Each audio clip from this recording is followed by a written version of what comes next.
The Silver Sword, Chapter 17. The Signal. It was the middle of June. In spite of the long spell of unbroken weather, Edek was no better. At night, as they lay under the bright stars, his cough would keep Ruth awake, and she could not throw off her anxiety. Each day his walking became slower and more painful. This was partly because his feet were sore, for his shoes had worn out, and the substitute pair he had plaited from reeds had not lasted long.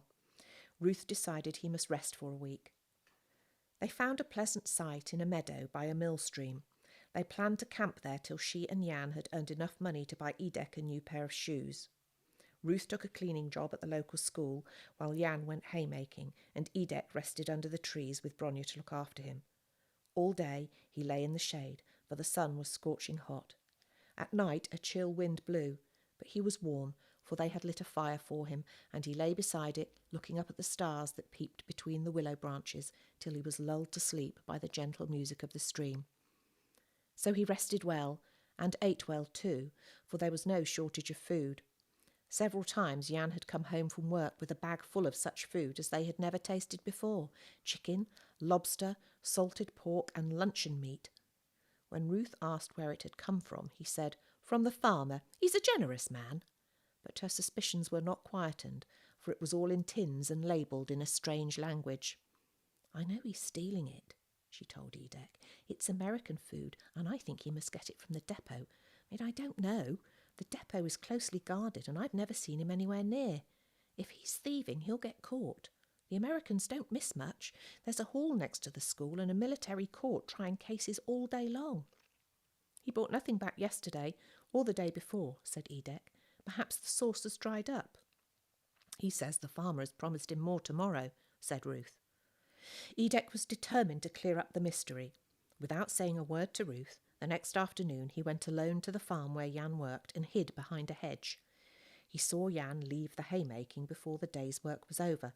Instead of returning to camp, he hurried off in the opposite direction, straight through the town. Edek followed him to a level crossing outside the town. Suddenly, a ragged youth sprang out of a bush by the roadside and beckoned to Jan. The meeting seemed to have been arranged, for Jan showed no surprise and slipped down from the road to join the youth. Edek crept as close as he could without making his presence known, and waited. He waited so long that he began to wonder if they'd given him the slip. Then suddenly Jan broke out of the cover and ran half doubled up along one side of the railway line in the direction of the signal ramp. The youth had disappeared. Edek climbed into a tree which gave a good view of the line. From here he saw Jan swarm up the side of the signal ramp. It extended right across the track, and lie down flat and motionless on top above the line. What was he up to now? As far as Edek knew, train wrecking was not one of Jan's pastimes, for in spite of his twisted sense of values, he was not deliberately destructive. "I must go and find out," thought Edek, and jumping down from the tree, he walked along beside the track till he came to the foot of the ramp. "What's the game, Jan?" he called. Jan was startled, for he was still lying flat and hardly visible, and had not noticed him. He swore at Edek and told him to go away. With a clank and rattle of loose metal that took them both by surprise, the signal on the up line changed to green. "Go away, you fool! Go away!" Jan screamed at him, and flinging himself at the signal, he began to tug at it. Edek was really agitated now, for he could hear the distant rumble of an approaching train. He shouted to Jan to come down, but the boy was working furiously with a spanner and what looked like a pair of wire cutters, and paid no heed. The noise of the train grew louder. Puffs of dirty smoke rose above the trees. With the thought of some dreadful accident impending, Edek sprang up the side of the ramp and started to climb. It was not an exercise for which he was well fitted. He had already spent most of his small reserves of strength, and his muscles were too flabby to give him much grip. The ramp, too, had been badly damaged and hastily and inexpertly repaired. An iron stanchion broke away under his foot.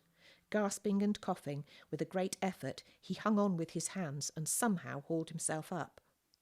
When his head appeared over the top, he saw that the signal had changed to red. Jan was slithering backwards like an eel in a frantic hurry. His feet scraped past Edek's face, nearly knocking him off. As he passed him, his eyes were blazing, his face purple with fury. But because of the din of the train, Edek could not hear what he said. With no thought in his head but to prevent an accident, Edek groped his way along the top of the ramp. As the train, it was a goods train, approached, laboriously chugging with an endless winding line of trucks, he tottered upright and waved. He need not have done so, for the signal was at red where Jan had put it, and the engine had already started to jam the brakes on. With a great clanking from truck to truck as the bumpers collided, the train screeched to a standstill. A hiss of steam, a long shrill whistling, a dark cloud, and a great swallowing of filthy smoke. When he had finished coughing and wiped the smoke from his eyes, he caught sight of someone shouting at him from below. It was not Jan. He'd vanished. An American military policeman was pointing a revolver at him.